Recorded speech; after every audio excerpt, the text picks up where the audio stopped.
Hello, everybody. Sorry for the last week. It was a crazy week, and I wasn't able to do what I needed to do and be at the house when I needed to be at the house to do this. But I am back. Hopefully, this helps. And I remember where we left off. I hope everybody had a wonderful holiday if you celebrate. If you don't, I hope you had a wonderful weekend. But I can't believe this. I am going to start with math. I'm going to start with math because I'm a sucker and a glutton for punishment, I guess. But these are definitely problems you need to know how to do because they are closing problems. Hello, Miss Stacy, and hello, Miss.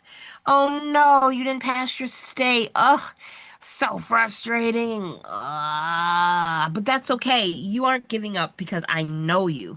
I know you. Hello, beauty. Oh, 503. Hello.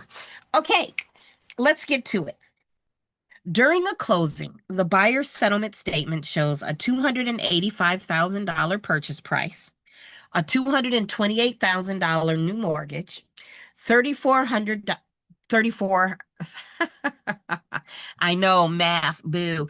3,420 in prepaid interest, 2,850 in lender origination fees, 1,425 in title insurance, and $1,140 in recording fees. If the buyer has already deposited 8550 or $8,550 in earnest money, approximately how much cash, additional cash, must the buyer bring to closing? So, how do we do this? Well, we're just going to go in and make a seller debit, seller or buyer debit, buyer credit chart. So, over here, we'll have buyer debits. We know those are monies that the buyer owes. And then we'll have our buyer credits over here, and this is money that they're going to receive, right? So let's get started. The purchase price is $285. We know that's going to be a purchase price. That's money they owe, $285,000. Check, we've done that one. And there's a $228,000 new mortgage. Remember, this is money that the buyer is receiving. The bank is bringing $228,000 for the buyer. So the buyer receives that, a loan of $228,000. There's $3,420 in prepaid interest, otherwise known as interim or prepaid interest. And we don't have to figure it out. They're giving it to us, but that's money this buyer is paying. So that's going to give us 3,420. We've got this done. We've got that done. 22,850 in lender origination fees. That's money the bank charges because they're loaning you money, which is just rude in my opinion, but okay. Origination fees, money that the buyer owes, 2,850. And 1,425 in title insurance. We're going to assume they're paying that since they listed it. And that was, how much was that? That was 1,425. And $1,140 in recording fees.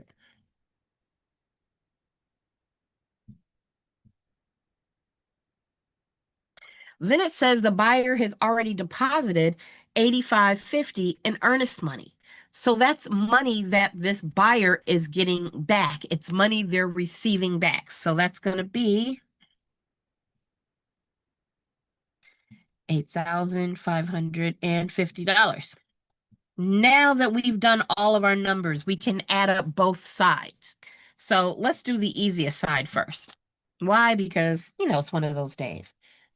228,000 plus $8,550. That's going to give me, excuse me, 236,550. So that is buyer credits. Money that is going to be at the closing table for the buyer. Great. Now let's add up everything the buyer would owe. So 285 plus 3420 plus 2850 plus 1425 plus 1140. Assuming I did my math right, that's 293,835. So these are buyer debits. Altogether, this buyer needs to have that day of closing $293,835. However, it's the difference between these two that's going to give the cash amount the buyer needs to bring. Because this buyer owes $293,000, but there's already going to be at the closing $236,550 in their name. So I'll just do the math. 293, 835, subtract 236, 550, 236, 550, and I got $57,285, which lucky for us is our answer B. And there we go. We like this answer. We like it a lot. So it's not necessarily a ridiculously hard problem. It's more one of those, hey, there's a lot of numbers here. All right, let's move on to our next one. A mortgage lender requires a borrower to maintain an escrow account for properties, taxes, and insurance. So we know when we talk about PITI, this is the taxes and insurance part. It's going into an escrow so the bank can pay those items later. So the annual property tax is $6,000 and the annual homeowner's insurance is $2,400. RESPA allows the lender to maintain a maximum cushion of 2 months in escrow payments. What is the maximum balance the lender may require in the escrow account at any time? So we got to think about this. The maximum balance the lender may require in the escrow account at any time. Well, first we know there's a max of 2 months. So if I took the 6,000 and I divided it by 12, that would give me a monthly amount. So 6,000 divided by 12, that's $500, right? Now, if I multiply this by 2, that gives me $1,000. That's 2 months of taxes. Well, let's see. Let's do the same thing with this $2,400. Divide it by 12 will give me something. Multiply it by 2. So that would be $200 times 2 would be $400. That's 2 months. So the maximum balance the lender may require to in the escrow at any time, all right? I think if we add this together, we would have $1,400. That would be the max cushion amount in the account at any time. Now, it does say what's the maximum balance the lender could have, and that makes me wonder. If I do the 6,000 plus the 2,400, that's if taxes were due and they were all paid at the same day, that'd be $8,400. And then if I added the $1,400, I would get 9,800. So our answer is either B or it's A. Now, I would probably say I would probably say, oof, this is a hard one. It says the maximum balance the lender may require in the escrow at any time. I would say our answer is $9,800. If you're asking me what the maximum cushion is, it would be $1,400. Now, officially, because you know I did these with AI, they're telling us that the answer is 64. It says the answer is A. But I don't feel like that's right. I think that they needed to ask this question differently. So I probably would have gone with answer B because it says at any time. And when those are due, then that's the max that you could have. Hey, Mary, how you doing? I'm glad you're here with me. So I'm going to disagree with that one. I'm going to go with 9,800, but we now know how to get both answers. So hopefully that helps. And do we have any questions? Just let me know.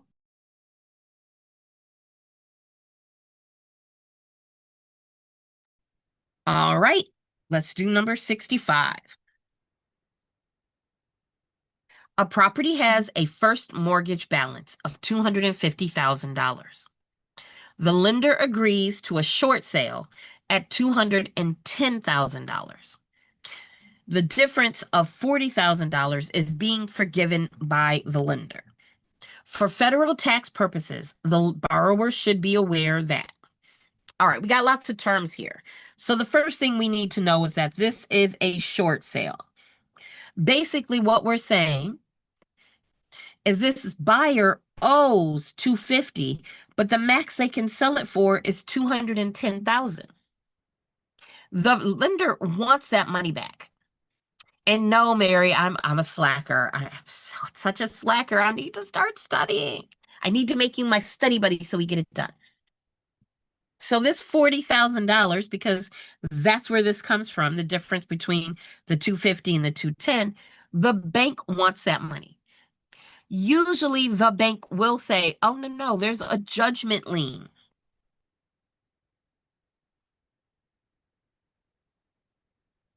I can spell lien. Against this borrower, which we know would be a general lien. Or the bank could say, you know what?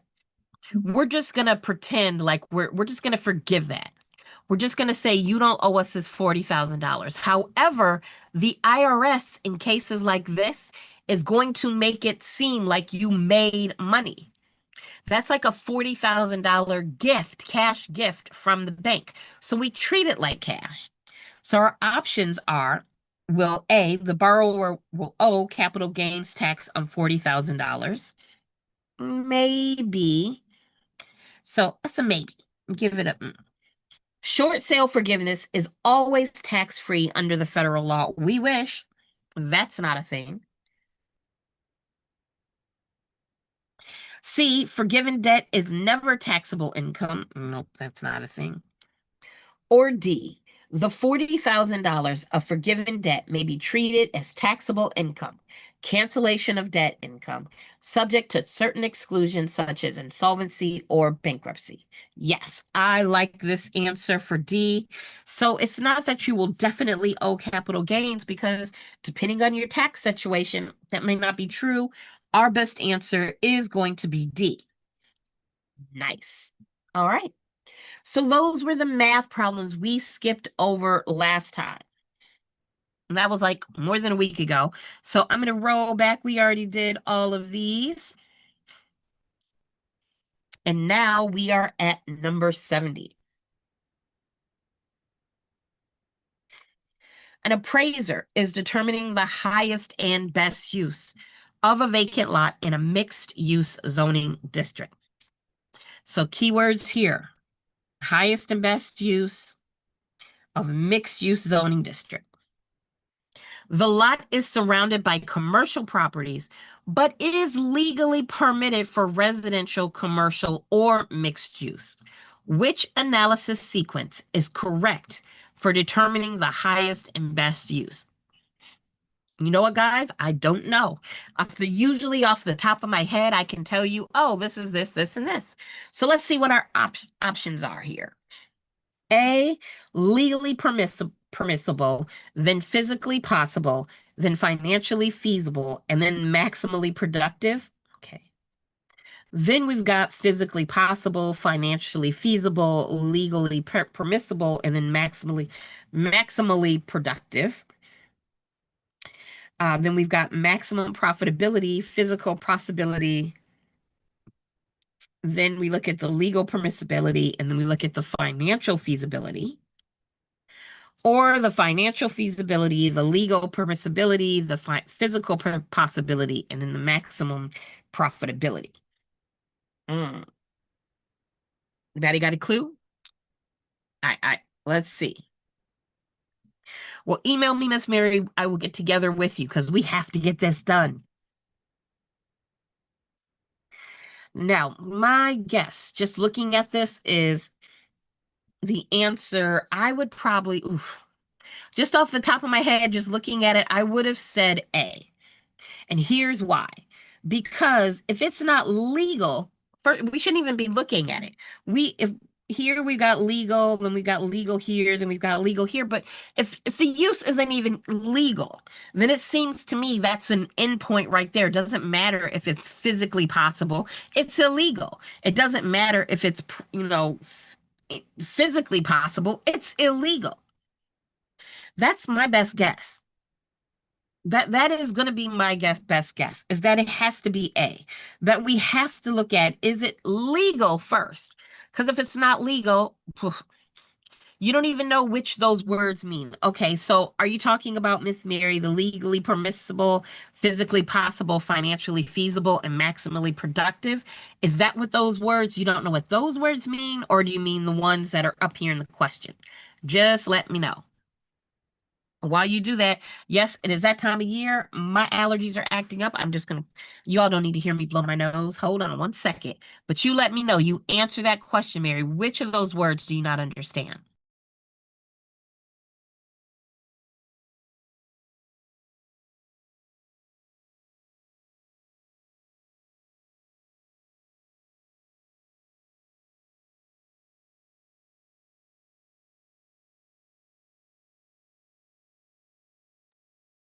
You said yes. So is that yes to, we'll just assume it's yes to everything. Also, somebody explain to me why, if you're having an allergic reaction to pollen, the body just says, you don't need oxygen.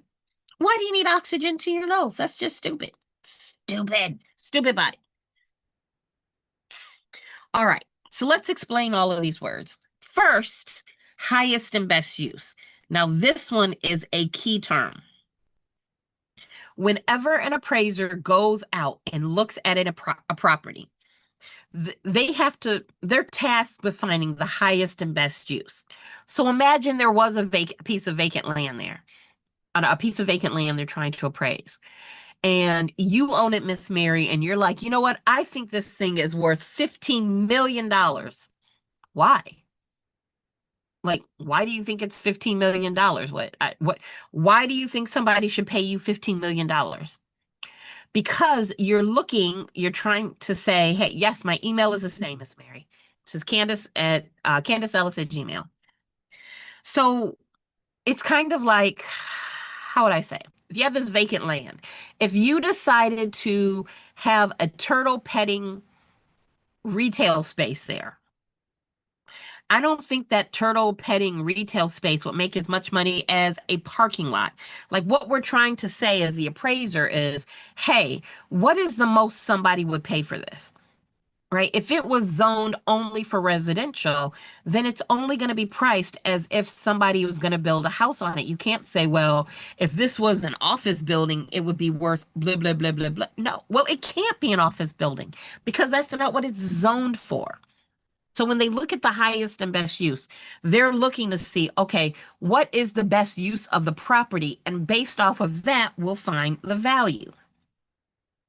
Yes, the highest and best use would apply to commercial as well. So we're looking at highest and best use just in a general, encompassing way. Now you have these words, mixed use zoning. Well, that means it could be used for residential and commercial. Like sometimes you'll have commercial at the bottom of store or offices and then residential at the top or something like that. That's mixed use. So we're saying this lot could be residential or it could be commercial or it could be a combination of both. Okay. Well, then you've got these terms here. Legally permissible means permissible means that whatever the action is, you'd be allowed to do it, and the law wouldn't come down and be like, "You stop." Like if you're in a state where marijuana is not legal, cannabis isn't legal, you can't have a dispensary. I mean, it might make you a lot of money, but it's illegal. So when we say legally permissible, we mean legally you could do whatever it is you want to plan to do. Physically possible. If you said, you know what I'm going to do? I'm going to have a new entrance to Mars. You can go walk past this plank and then you will be at Mars. That is not physically possible. If you said, I want to have a floating building, that's not physically possible. Because if you could have a floating building or you could have an entryway to Mars, then you'd make all the money in the world, but it's not. Hey, Miss Tricks. Financially feasible means, okay, well, if you could build this entryway to Mars, do you even have the money to do it? Because if it's not financially feasible, it can't happen, which means it's not worth that. And then maximally productive. What would be better if you had this lot in the city to grow carrots or to have parking? Probably to have parking. Carrots would be helpful, but the parking isn't gonna be there. So mixed use is usually going to be residential and commercial together, some kind of mixed, like you're mixing those two different, commercial is a use, residential is a use, and you're mixing it together. And that can look lots of different ways. So that's what all those things mean. And that's why I'm going with A as our answer, because off the bat, if it's not legal, none of the other things matter. So let me check the answer key because this was not something I've seen before. This is number 70, and hey, the answer's A. The answer's A. Hey, the answer's A. And the answer that it gave me was, this eliminates illegal use first, then impossible ones, then unprofitable ones, leaving the most productive legal use. That makes sense. Oh, I got an A for Apple. Thank you, Miss Marilli. All right, number 71. A property has a first mortgage of $200,000 recorded in 2018. A second mortgage of $75,000 recorded in 2020. In 2022, the first mortgage is refinanced for $225,000 without the second mortgage holder's consent. Okay. Seems important right here, without the second mortgage holder's consent, but we'll see. What is the priority of the new refinanced mortgage? Okay, so let's think about what we're saying. You're going to the Register of Deeds, and we know, I don't have any space here. Let's kind of draw a timeline. In 2018, we had the first mortgage. Then in 2020, let's call that mortgage A. In 2020, we had mortgage B, a second mortgage. Now, if we stopped right there and we had to foreclose, we all know that mortgage A is going to be paid before mortgage B because that's how liens are made, paid off. But then in 2022, yeah,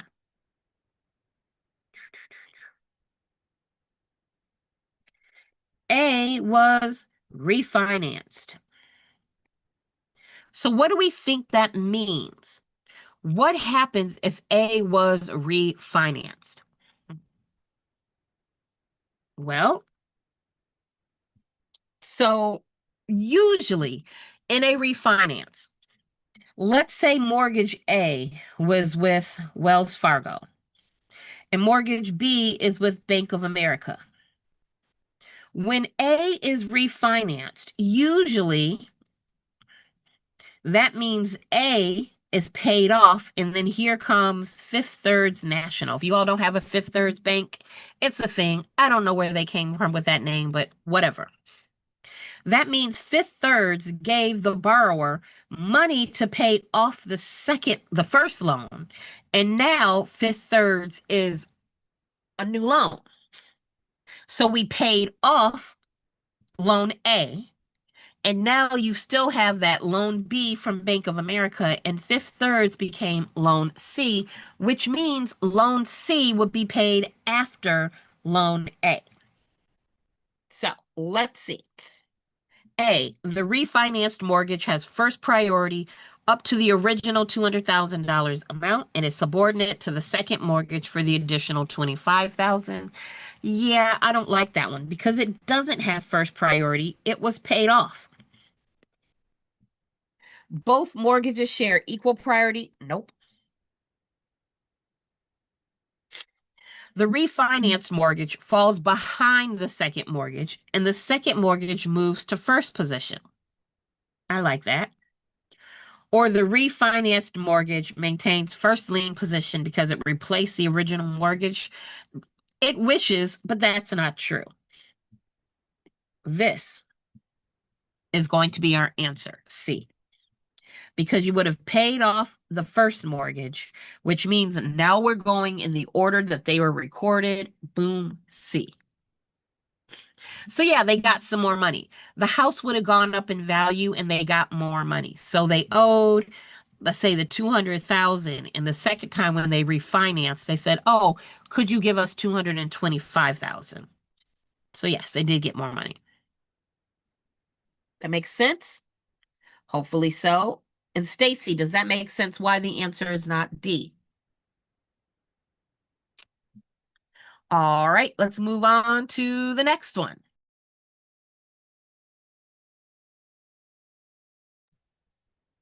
All right, a real estate agent shows a property to a buyer. Okay. While touring the basement, the buyer notices a musty smell. Buyers always are like, I smell musty. Okay, sorry. Notices a musty smell and asks if there's been water damage. The listing agent responds, I'm not aware of any water problems. The seller previously told the listing agent about recurring basement flooding, but asked the agent to keep it quiet. Now, that is an important sentence.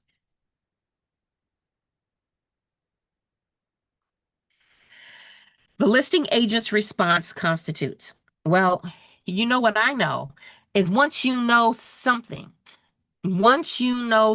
that's a material fact, something where, hey, the buyer has to be told this, then that agent has to be told, well, once you know a material fact, it needs to be shared with buyers and sellers, but in general, it has to be shared. I understand that the seller said, oh, don't tell anybody, but no.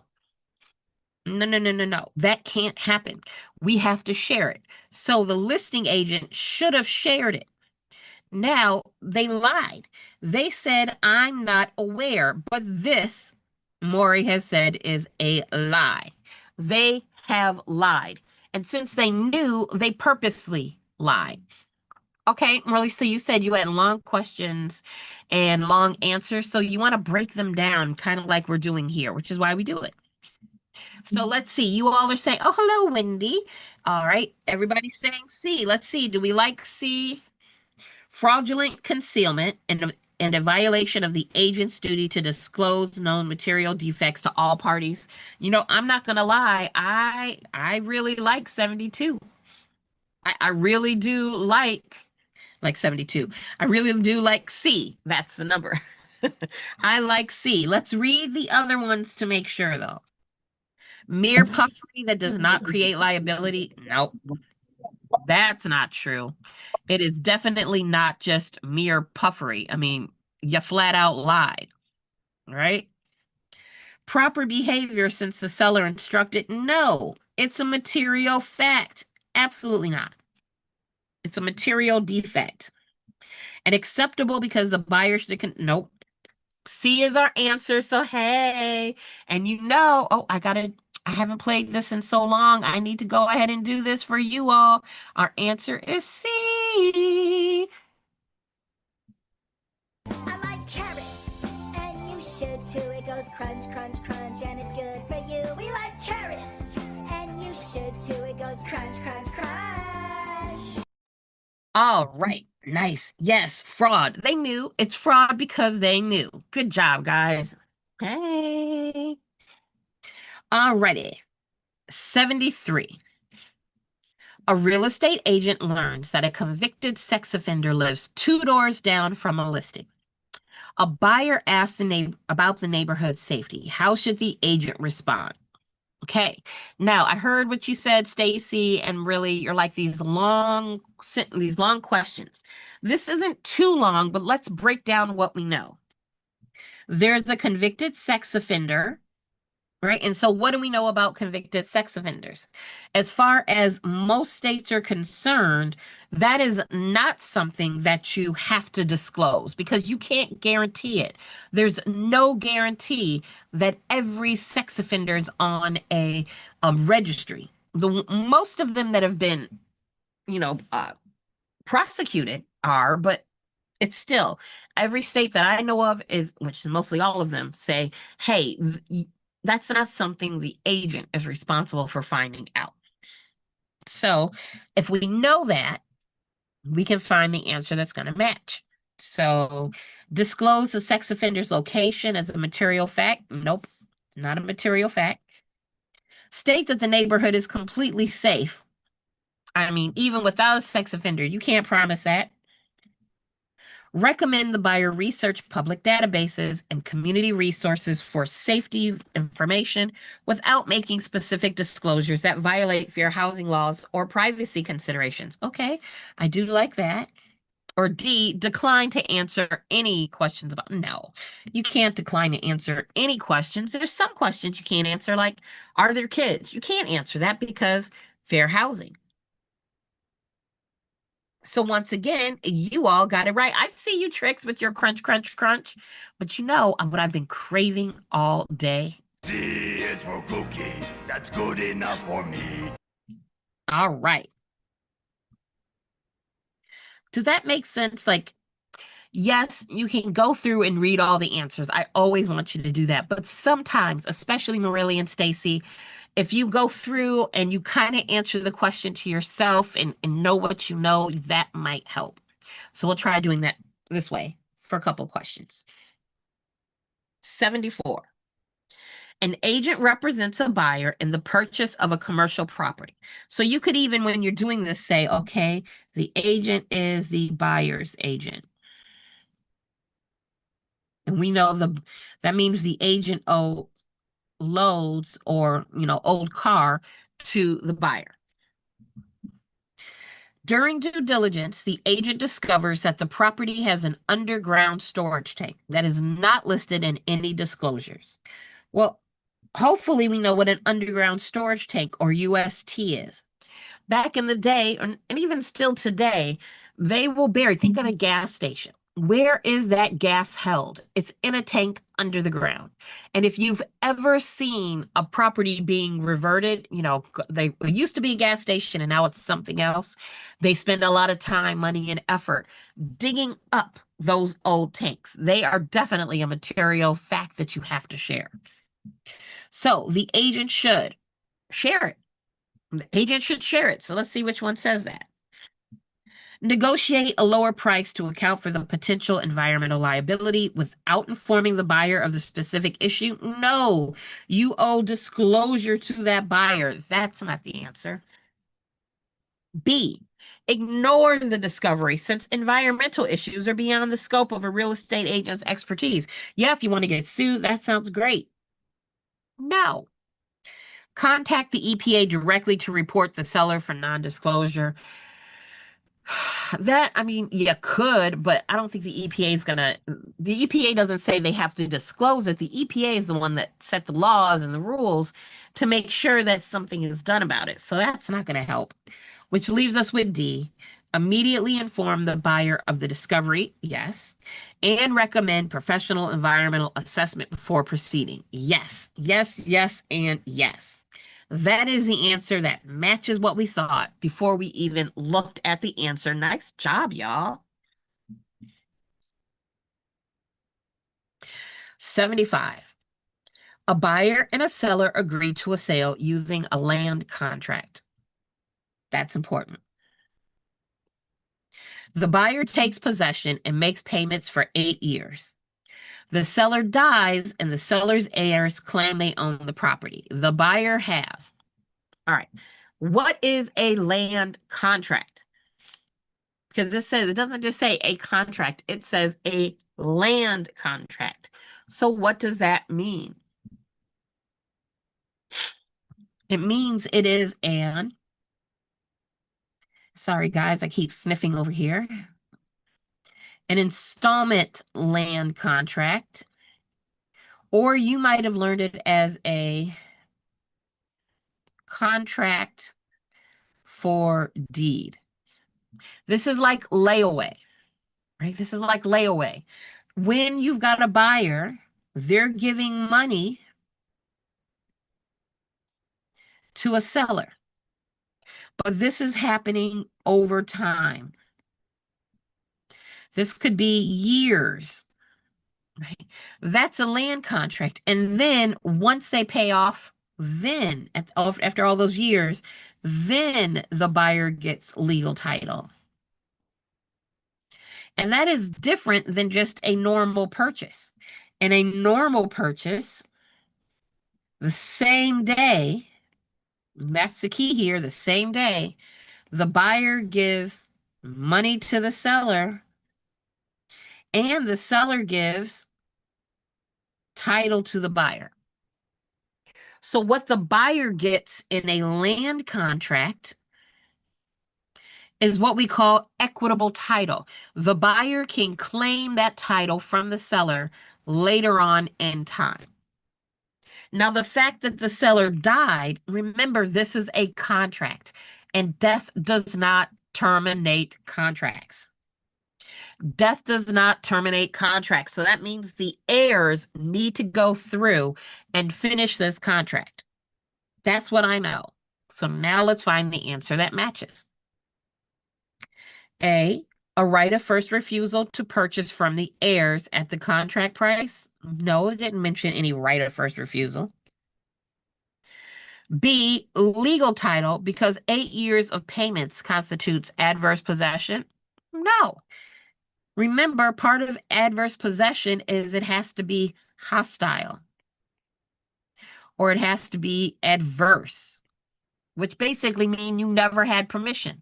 You moved in and you didn't have permission, but yes, this buyer did have permission. It was part of the contract. You can move in. So it's, oh, sorry, it's not B. We've got C, no legal interest because the seller's death terminates the land contract. No, death does not terminate a contract. Some contracts, but not this contract, it would terminate an agency contract. It would terminate an offer. But once the contract is a contract, I mean, it's fine.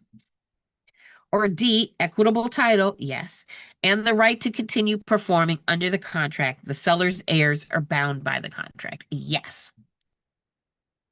That is what we're looking for. Love it.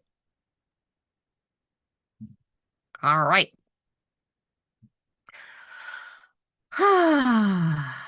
Sorry, just breathing. Trying to get some air in there because, again, why would I need oxygen, body? Why?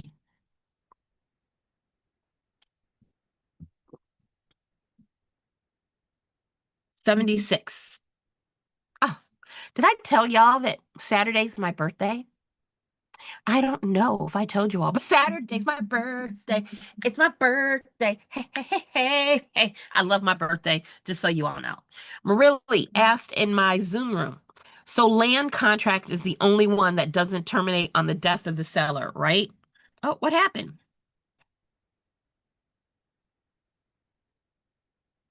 I don't know what happened. Ruh-roh. Oh, Can anybody hear me? Yes, I can. All right. I don't know why Zoom just paused. It's so weird. All right, there we go. Let's try this again. Zoom just froze. All righty. Let's share it again. And boom. Let's see. Zoom is acting a fool. Okay, Daisy can hear me. What is Zoom doing? I wasn't even touching my computer. Okay, let's try this again. Pressing stop share. Oh, now we've got the circle of death. Let's try this now. Try it again. Why does it give us the circle of death sometimes? What?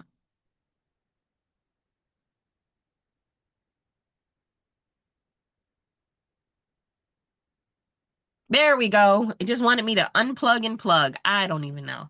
But you said, your birthday is the 21st. Hey, Stacy and Rosalinda are April birthdays. We're April birthdays.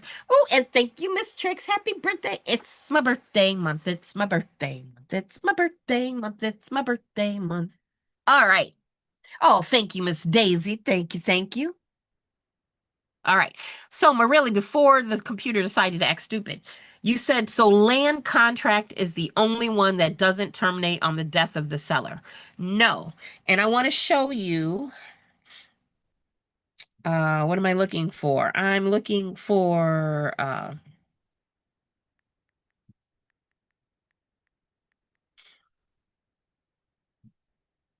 let's see, termination of agency, termination of a contract. I'm looking for a specifically, that's termination of an offer, and here, this is what I'm looking for. Understanding termination. So when we're talking about what gets terminated, notice death does not terminate a sales contract. Once you get under contract to sell a property, death does not terminate that contract. I don't care if it's just a regular old purchase contract or a land contract, an installment land, or a contract for deed, anything like that. If it is a, what do you call it? Oh, what is it called? What is the word I'm looking for? Oh, what is the word I'm looking for? Option. Ah, that's the word I was looking for. Death would not terminate an option contract either. So this is going to put here, purchase, make it readable for you. By sales contracts, I mean purchase contracts, land contracts, or options. Death does not terminate it, but death would terminate an offer or an agency contract if the client dies, if the client or the broker dies. Does that make sense? Hopefully that helps, really. All right. Yay, good. And if you want, you take a picture of this, but that's a really good point. I mean, I made a whole slide about this because students often mess this up. Not me, not you all, because we got it. You've got this now. All right, back to our questions. A little bit more water.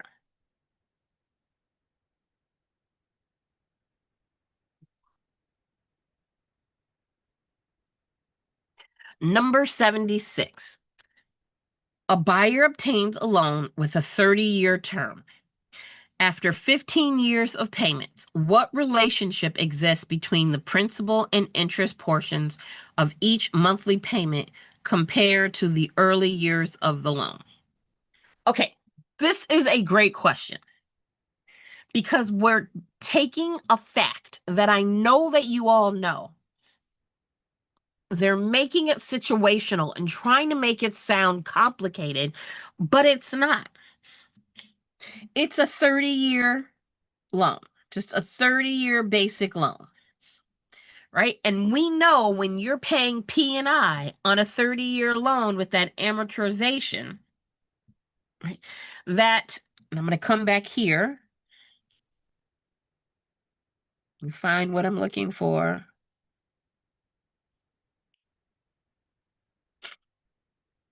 I don't know if this is really going to make sense to you all, but we know when you have an amortized loan, if your payment is $1,500 a month, you pay that every single month, right? So you would pay this in year 1 and year, 2 and year 30. The amount of that you're paying every month is always going to be $1,500.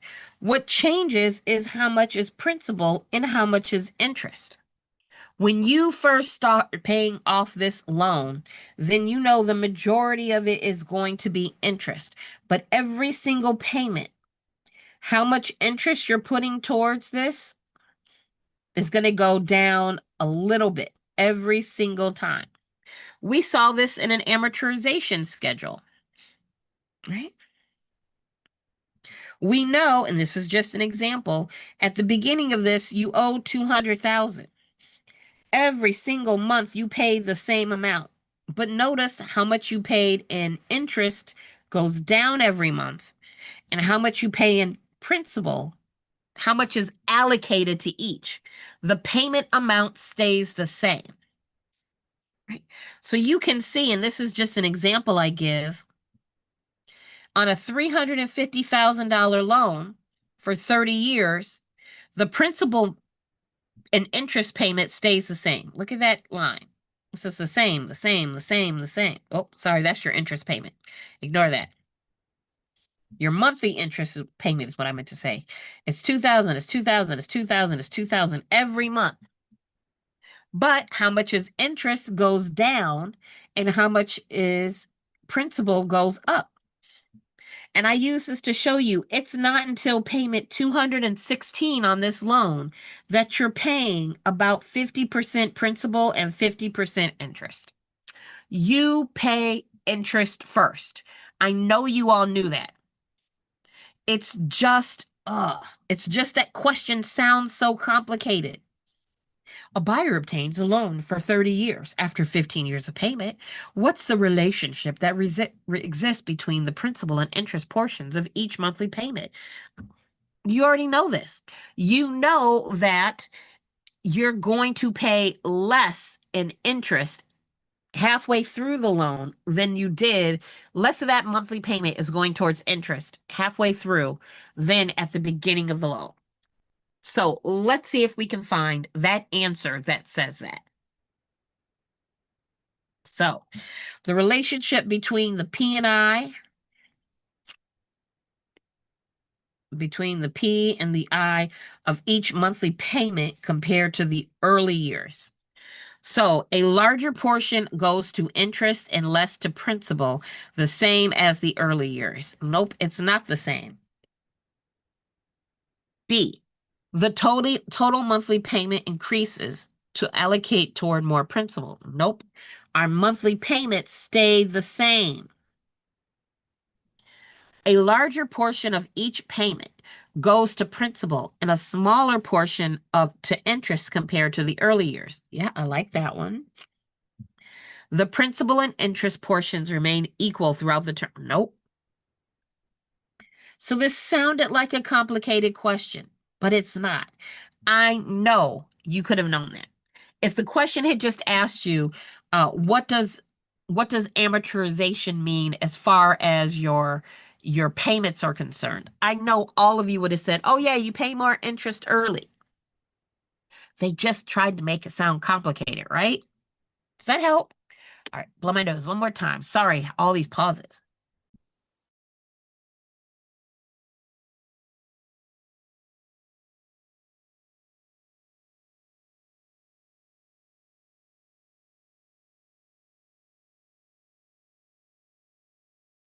And I see in my chat in YouTube, the bank got to make that money from interest first. Yes, Wendy, you know that. Yep, you knew that. And it is a fixed rate. Banks aren't dumb. They get their money. I mean, won't call them dumb, but I will call them greedy. All right, next one.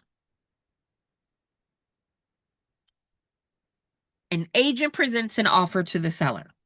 Okay.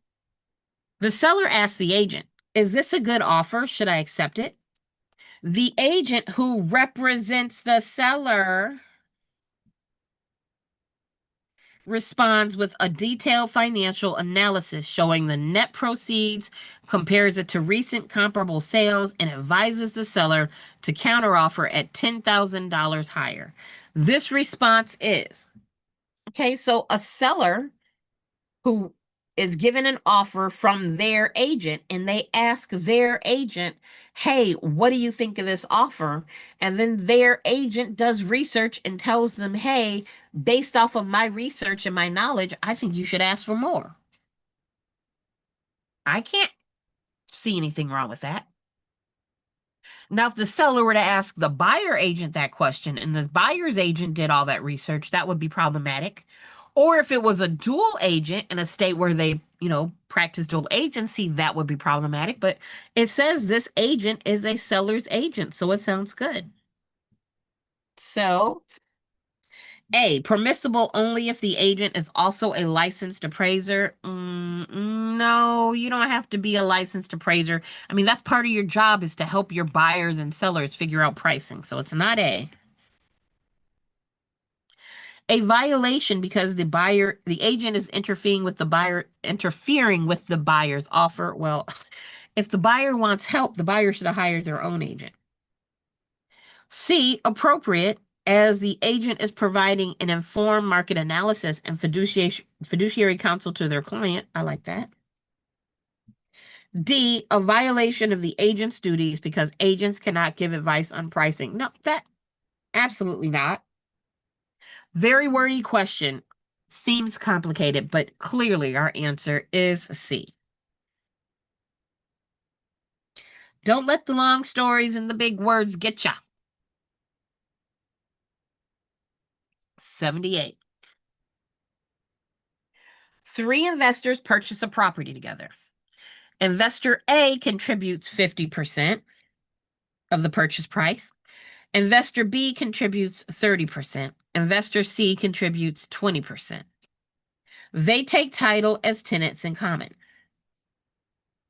If investor B dies, what happens to investor B's 30% interest? Again, this is a story.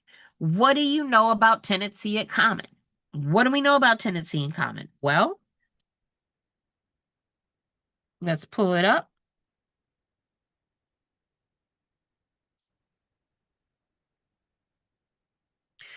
With tenancy in common, when somebody dies, their interest goes to their heirs.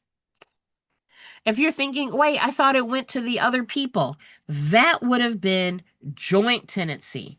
Remember, joint tenancy is the one where if somebody dies, it gets distributed to the other owners. But in order to have joint tenancy, you got to have PITT. Possession, interest, title, and time must be equal. And they don't have equal interest, which means they can't be joint tenants. And if they're not joint tenants and they're not married, they can't have the right of survivorship. So that makes our answer, if B dies, if they're tenants in common, well, it goes to B's heirs. So A says it is equally divided between A and C because of the right of survivorship. Nope. There's no right or survivorship because they're tenants in common. B, it passes to investor B's heirs or devisees according to their will or state intestacy laws. I like that. It automatically reverts to investors A and C. No, because that would be joint tenancy. Nope.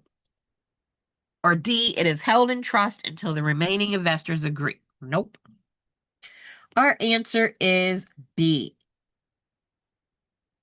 Makes sense? It's B. It's B.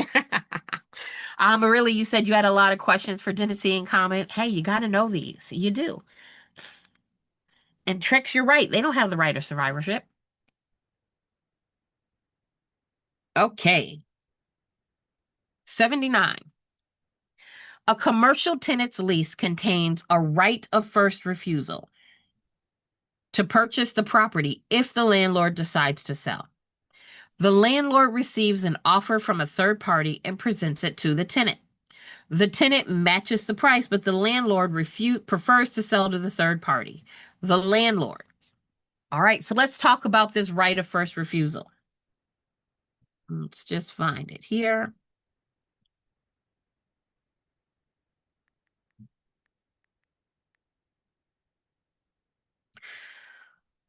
Oh, let's see.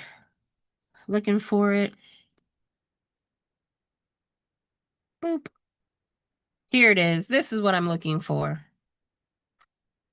We have our preemptive rights. So preemptive, like, this is a right where you get to preempt somebody else's choice or decisions here. So we know in an option, the owner must sell, but a buyer does not have to buy. Then you've got your right of first opportunity. If the owner decides to sell, then there's a predetermined price. And in a right of first refusal, if the owner decides to sell, the buyer has to be given the opportunity to match the other offers. In this right of first refusal, this buyer, this tenant, paid money to say, hey, if somebody else wants to buy, you're going to come to me and give me the right to buy it at that price. So that means that seller has to sell it to the buyer at that matched price. That's why the tenant paid extra money. So if we know that, A, the landlord must give the third party priority because their offer was first in time. Nope. There was a right of first refusal. The landlord may sell to either party at the landlord's discretion. No, there was a right of first refusal. That's why they pay money. Must sell to the tenant if the tenant matches all of the material terms. Yes, I like that one. Or D, may sell to the third party since the right of first refusal is merely a courtesy. It ain't merely a courtesy. I paid for that right. Not all. Making our answer C. Boom. All right. I think that was good. Plus, I want to end on 80. I will be back on Sunday. I would say I'd be hungover, but no. So, Tricks, you asked, is it like an option? It's like an option because in all of these, the buyer has the first right. They have this first right. That's what's key. In an option, the seller has to sell. But in a right of first opportunity, in a right of first refusal, it says if the owner decides to sell. This buyer, or in this case, tenant, is paying money so they get to buy it first over everybody else. So hopefully that makes sense.